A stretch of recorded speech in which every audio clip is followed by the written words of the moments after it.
सभी विद्यार्थियों को नमस्ते। विद्यार्थियों, आपका जानवी स्टडी हब में स्वागत है। तो इस वीडियो के अंतर्गत हम Rajasthan state open school class 10th के अंतर्गत जो हिंदी विषय है, तो हिंदी विषय में व्याख्या कैसे की जाती है वो हम देखेंगे कि जो भी कोई कविता है, कविताओं में से आपके कुछ पंक्तियाँ आती है जिसका आपको पेपर के अंदर काव्य सौंदर्य या फिर सप्रश्न व्याख्या करवाई जाती है। तो उस व्याख्या को किस तरह से आपको करना होता है, उसका पैटर्न क्या है, उसका तरीका क्या है, वो हम यहाँ सीखेंगे। तो देखो, व्याख्या जो है वो क्लास 10th में भी हिंदी के पेपर में आती है, काव्य सौंदर्य की व्याख्या यानी कविता की व्याख्या, और क्लास 12th में भी आती है। तो अगर आप 12th के स्टूडेंट हो तो भी आप देख सकते हो, क्योंकि हिंदी में व्याख्या का तरीका सेम ही होता है। कविता की पंक्ति अलग आ सकती है, लेकिन करना कैसे वो हम देखेंगे। तो ये जो पंक्ति है आपकी, ये पंक्ति आपके कक्षा 10th जो है उसमें जो हिंदी विषय है, हिंदी विषय का चैप्टर नंबर 4 है, आह्वान कविता, जिसके कवि मैथिली शरण गुप्त हैं, वहाँ से ये पंक्तियाँ ली गई है। तो इसकी हम व्याख्या करना सीखेंगे।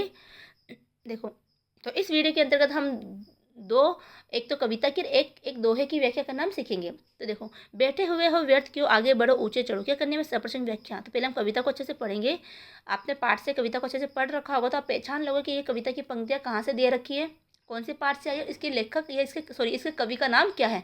तो आपके जितने भी कविता यानी कि आपके दोनों बुक को मिलाकर आपके 8 कविता दे रखी है। 8 कविताओं के पाठों का नाम और उनके कवियों के नाम आपको याद करने हैं, और 8 कविताओं को पढ़ के जाइएगा आप, तो आप कविता की पंक्तियों को अच्छे से पहचान पाओगे। तो पढ़ते हम कि बैठे हुए हो व्यर्थ क्यों, आगे बढ़ो ऊंचे चढ़ो, है भाग्य की क्या भावना, अब पाठ पौरुष का पढ़ो, है सामने का ग्रास भी मुख में स्वयं जाता नहीं, हाँ ध्यान उद्यम का तुम्हें कभी आता नहीं। तो अगर मैं इसकी अर्थ बताऊं तो सीधा ये है कि बैठे हुए हो व्यर्थ, यानी कि कवि कह रहा है कि हे भारतवासियों, तुम बेकार या व्यर्थ में क्यों बैठे हुए हो, आगे बढ़ो ऊंचे चढ़ो, यानी कि तुम्हें आगे बढ़ना है, प्रगति करना है। आगे बढ़ना और ऊंचे चढ़ना का मतलब प्रगति करना है भाग्य की क्या भावना, यानी भाग्य का क्या भरोसा है, भाग्य की कोई भावना नहीं है, यानी कि भाग्य के भरोसे मत बैठे रहो। पाठ पौरुष का पढ़ो, यानी कि पाठ पौरुष का पढ़ना, यानी कि पाठ हमेशा मेहनत का पढ़ना चाहिए, यानी कि आपको हमेशा परिश्रम करना चाहिए, भाग्य के भरोसे नहीं रहना चाहिए। है सामने का ग्रास भी मुख में स्वयं जाता नहीं। तो एक उदाहरण देके कवि समझा रहा है कि सामने रखा हुआ ग्रास भी है, यानी निवाला है, हम खाना खाते तो सामने जो निवाला रखते हैं वो भी अपने आप मुँह में नहीं जाता है, उसके लिए भी हमें परिश्रम करना पड़ता है। हाँ, ध्यान उद्यम का तुम्हें कभी आता नहीं। इतना सब कुछ जानते हुए भी तुम्हें जो है परिश्रम करने की बात सूझती ही नहीं है। तुम्हें उद्यम करने का, उद्यम मतलब परिश्रम, यानी तुम सब कुछ जानते हो कि मेहनत के बिना कुछ प्राप्त नहीं होगा, फिर भी तुम उद्यम करने की यानी परिश्रम करने की तुम्हारे मन में सूझती नहीं, तुम्हारे मन में ये बात आती नहीं है कि हम परिश्रम करें। तो इस तरह से इन पंक्तियों का अर्थ बताया गया है। ठीक है, तो आपको अर्थ आएगा तो आप आसानी से व्याख्या उसकी कर दोगे। अब तरीका क्या है, देखो, व्याख्या करने के 3 पॉइंट होते हैं। व्याख्या के 3 पॉइंट है, पहला हमें लिखना था सप्रसंग, दूसरा व्याख्या, और तीसरा हमें लिखना होता है विशेष। देखो ये विशेष, तो इस तरह 3 पॉइंटों के अंदर हमें, ये विशेष है, व्याख्या है और सप्रसंग है, इन 3 पॉइंटों के अंदर हमें जो है एक सप्रसंग व्याख्या करनी होती है।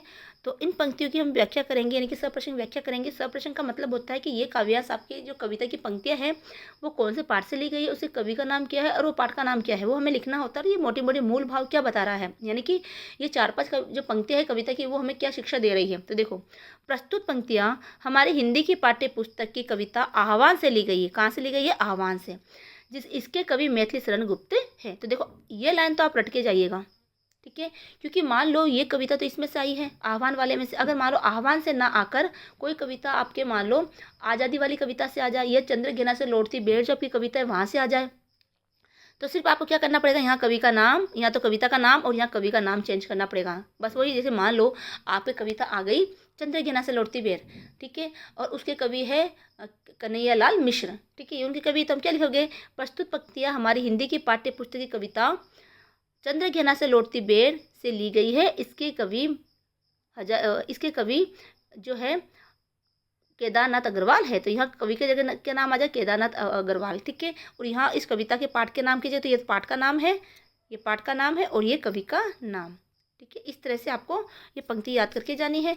तो जो भी कविता आपके पेपर में आए, तो बस आपको ये पंक्तियों में इस तरह से आपको यहाँ पर पाठ का नाम डाल देना है और आपको ये कवि का नाम डालना है। बाकी सभी जो शब्द है वो सेम की सेम आप रखिएगा, ठीक है। अब आगे देखिए, अब आगे हमें लिखना है। तो यहाँ कविता की, हम ये आह्वान वाली कविता है, तो है ना, प्रस्तुत पंक्ति हमारी हिंदी की पाठ्य पुस्तक की कविता आह्वान से ली गई है, जिसके कवि मैथिली शरण गुप्त है। इसमें कवि ने देशवासियों को व्यर्थ व भाग्य के भरोसे न बैठकर निरंतर क्रम करने की बात कही है। तो ये पंक्ति मोटी मोटी बात यही बता रही है।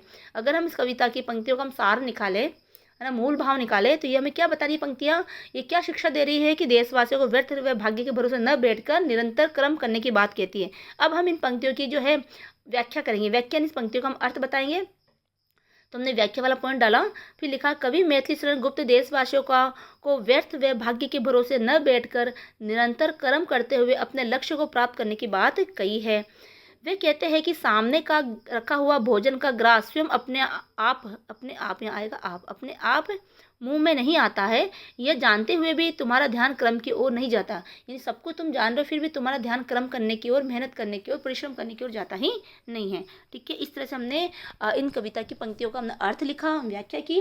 ठीक है, व्याख्या के बाद हम लिखेंगे इसकी विशेष, यानी कि ये पंक्तियाँ हमें क्या विशेषता बता रही है, उसमें विशेषता क्या है कविता की पंक्तियों में। तो अगर आपको दिक्कत होती है, आप इसमें अलंकार वगैरह नहीं पहचान पा रहे हो, तो आप सीधे सीधे ये लाइन रट के जाइएगा। देखो, इसकी भाषा सरल और सुबोध है, पढ़ने में रुचिपूर्ण है। आपकी कोई सी भी कविता की व्याख्या आ जाए आपके चैप्टर में से, आप सभी में ये 2 लाइन तो लिख ही लीजिएगा। ठीक है, फिर आगे आपको लिखना है कवि ने, अब ये जो यहाँ पर जो लिखा है ना, ये जो इसमें यानी ये कविता की पंक्तियाँ हमें क्या संदेश देती है, जो हमने यहाँ भी लिखा है वही बात आप दोबारा वहाँ नीचे उतार दीजिएगा। जैसे कि हमने लिखा है यहाँ पर तीसरा पॉइंट डाल के कि कवि ने देशवासियों को व्यर्थ व भाग्य के भरोसे न बैठकर निरंतर क्रम करने की बात कही है। तो ये पंक्ति हमें ये शिक्षा दे रही है, तो यहाँ पर ये लिखा और यही आपने सब प्रसंग में भी लिखा है।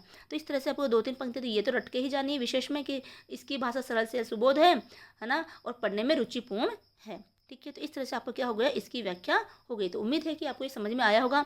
अब हम एक दोहे की व्याख्या भी देख लेते हैं कि इस तरह से दोहे की व्याख्या हमें करनी होती है। ठीक है, तो आगे बढ़ने से पहले आपसे गुजारिश है कि अगर आपने हमारे चैनल को सब्सक्राइब नहीं किया तो प्लीज़ उसको सब्सक्राइब कीजिए, आपके साथियों के साथ शेयर कीजिए जो भी ये पेपर देने वाले हैं, और ज़्यादा से ज़्यादा लाइक कीजिए और कमेंट कीजिएगा कि आपका हिंदी का पेपर किस तरह का हुआ है। जब पेपर दे दो तो उसके बाद कमेंट जरूर कीजिए, ताकि हमें भी अच्छा लगता है कि हमने जो पढ़ाया है वो स्टूडेंट को अच्छा लगा है, और स्टूडेंट को उन्होंने कुछ सीखा है, उसके आधार पर पेपर करके आए हैं, उनका पेपर बहुत अच्छा गया है। चलो बढ़ते हैं आगे। तो एक दोहा हम लेते हैं, दोहे की व्याख्या भी हम देखते हैं। तो देखिए, दोहे की व्याख्या हम देखेंगे कि दोहा है, तो आपका चैप्टर नंबर 2 है, दोहे वाला पार्ट जो है ना उससे लिया गया है, जिसमें आपके कबीर दास जी, रहीम दास जी, कबीर और रहीम और वृंद के दोहे दे रखे। कबीर दास जी के 4 दोहे दे रखे, उसके बाद रहीम दास जी के 2 दोहे दे रखे, फिर वृंद के 2 दोहे दे रखे हैं। ठीक है, तो दोहे की व्याख्या कैसे करनी है, देखो पहले तो हम दोहा पढ़ेंगे अच्छे से। पावस देख रहीम मन, अब देखो यहाँ तो कवि का नाम भी आ गया है ना। पावस देख रहीम मन कोयल सादे मौन, अब दादुर वक्ता भये हमको पूछत कौन। तो इसका जो व्याख्या कैसे करोगे, तो सब प्रसंग, तो पहले आपको देखना कि ये जो इस दोहे के कवि का नाम क्या है। ठीक है, और ये कौन से पाठ से लिया गया है। तो सब प्रसंग पॉइंट डाला, फिर लिखा आपने प्रस्तुत दोहा हमारी हिंदी की पाठ्य पुस्तक से लिया गया है, इसके कवि वृंद है। इसमें यह बताया गया है कि विद्वान अनुकूल अवसर पर ही अपनी विद्वता का प्रदर्शन करते हैं। तो ये दोहा हमें मोटी मोटी बात क्या बता रहा है, यानी कि हमें क्या शिक्षा दे रहा है कि जो विद्वान लोग होते हैं वो अनुकूल अवसर यानी मौका देखकर ही अपनी बात रखते हैं। ठीक है, जो विद्वान होते हैं अनुकूल यानी कि जब उचित अवसर उचित मौका मिलता है तभी वो अपनी विद्वता का प्रदर्शन करते हैं, अपनी बात सामने वालों को रखते हैं। अब इसका हमें अर्थ बताना है, तो देखो अर्थ ये है कि पावस देख रही मन। तो अगर मैं इसका अर्थ यह बताऊँ अपने शब्दों में कि पावस देख रही मन कोयल सादे मौन। पावस का मतलब होता है वर्षा ऋतु, कि जब वर्षा ऋतु का समय आता है तो वर्षा ऋतु को देखकर कोयल जो है अपने मन में मौन साध लेती है, यानी कोयल जो है मौन धारण कर लेती है। अब वो कूकती नहीं है, आपने देखा होगा बरसात में कोयल बहुत कम बोलती है। ठीक है, क्यों नहीं बोलती, क्योंकि अब दादुर वक्ता भय, दादुर का मतलब होता है मेंढक, कि अब जो मेंढक है वो चारों तरफ टर्राने लगे हैं, मेंढक बोलने लगे हैं, तो इतनी शोर शराबे में कोयल की सुरीली आवाज़ कोई नहीं सुनेगा, है ना। तो क्योंकि कोयल तो सुरीली आवाज़ कोयल जो है अकेली बोलती है, जबकि मेंढक झुंड में बोलते हैं, है ना। तो इसीलिए यही सोचकर, यही विचार करके कोयल ने मौन साध लिया है कि अब दादुर वक्ता भय, अब चारों तरफ मेंढक का शोर शराबा हो गया है, तो हमको पूछत कौन, यानी मेरी सुरीली आवाज़ कोई नहीं सुनेगा। तो ये तो इसका अर्थ हो गया। इसका अंदर का अर्थ क्या है, यानी ये हमें क्या शिक्षा दे रहा है, तो इसके जरिए रहीमदास जी हमें ये बता रहे हैं कि जब मूर्खों का शोर शराबा ज़्यादा होने लग जाए तब विद्वान व्यक्ति को मौन साध लेना चाहिए। ठीक है, और उचित अवसर देखकर ही अपनी विद्वता का प्रदर्शन करना चाहिए। मान लो बहुत सारा शोर शराबा हो रहा है, मूर्ख शोर शराबा कर रहे हैं, तो वहाँ अगर कोई विद्वान व्यक्ति अपनी बात रखेगा, कहेगा, तो उसकी बातों का कोई महत्व ही नहीं रहेगा, उसकी बातों कोई तजव्वुर नहीं देगा, कोई सुनेगा भी नहीं। तो ऐसी स्थिति में जो विद्वान व्यक्ति है वो उस समय मौन साधेगा, और जब मौका देखेगा कि हाँ अब सब उसकी बात को सुनेंगे, है ना, शांत वातावरण है, तभी वो अपनी विद्वता का प्रदर्शन करेगा, अपनी अनुकूल अवसर देखकर अपनी बात को सामने वाले को कहेगा। तो ऐसा ही होता भी है, हमारे घर में भी होता है कि जब बहुत ज़्यादा शोर शराबा होता है तो हम अपनी बात नहीं रखते, लेकिन जब हमें लगता है कि हाँ अब ये मौका है, हम अपनी बात को रख सकते हैं, तभी अपनी बात को रखनी चाहिए। तो अब इसका हम अर्थ ऐसे देख लेते हैं। व्याख्या, तो देखो सब प्रश्न मैंने बता ही दिया है। व्याख्या है, रहीम कहते हैं कि वर्षा ऋतु के आने पर कोयल ये विचार करके मौन साध लेती है कि अब तो मेंढक वक्ता हो गए हैं। दादुर का मतलब होता है मेंढक, है ना। तो ये देखो आपके एमसीक्यू भी बन सकता है कि दादुर शब्द का अर्थ क्या है, तो मेंढक। तो अब तो मेंढक वक्ता हो गए हैं, यानी बोलने वाले हो गए हैं, अब हमें कौन पूछेगा। अर्थात जब अज्ञानी व्यक्ति बोलते हैं तो ज्ञानी व्यक्ति को मौन साध ले चाहिए, यानी कि ज्ञानी व्यक्ति मौन धारण कर लेते हैं, वे सही अवसर आने पर ही अपनी बात रखते हैं। तो यहाँ पर दादुर किसका प्रतीक है, दादुर मूर्खों का प्रतीक है, और कोयल जो है वो ज्ञानी व्यक्ति का, विद्वान व्यक्ति का प्रतीक है। फिर आप लिखोगे विशेष, तो इसकी भाषा सरल से सुबोध है, इसमें पढ़ने में रुचिपूर्ण है। तो इस तरह से आपको 2 लाइन तो आपको क्या करनी है, रट के ही जानी है। ये तो आपकी कोई भी व्याख्या आपको लिखना है कि इसकी भाषा सरल व सुबोध है, पढ़ने में रुचिपूर्ण है। इसमें यह बताया गया है कि विद्वान अनुकूल अवसर पर ही अपनी विद्वता का प्रदर्शन करते हैं। या फिर आप लिख सकते हो कि अज्ञानी, जो ज्ञानी व्यक्ति है वो उचित अवसर देखकर ही अपने बात रखते हैं। तो इस तरह से ये तीसरी लाइन यहाँ पर लिखी, जो आपने यहाँ लिखी थी। देखो यहाँ पर जो लिखा गया है ये लाइन, वो लाइन आपने तीसरी लाइन में यहाँ पर विशेष के 3 पॉइंटों में तीसरी पॉइंट में अपने उतारी है। ठीक है, तो इस तरह से आपको यहाँ पर लिखना होता है। तो ये आपका व्याख्या का तरीका था, तो मैंने आपको व्याख्या का तरीका बता दिया है। तो एग्जाम देने से पहले इसको जरूर देखिए किस तरह से व्याख्या करनी होती है। तो उम्मीद है कि व्याख्या करना तरीका आपको आ गया है, और आप ज़्यादा से ज़्यादा वीडियो को शेयर करें, चैनल को सब्सक्राइब करें। मिलते हैं अगले वीडियो में। जय हिंद, जय भारत।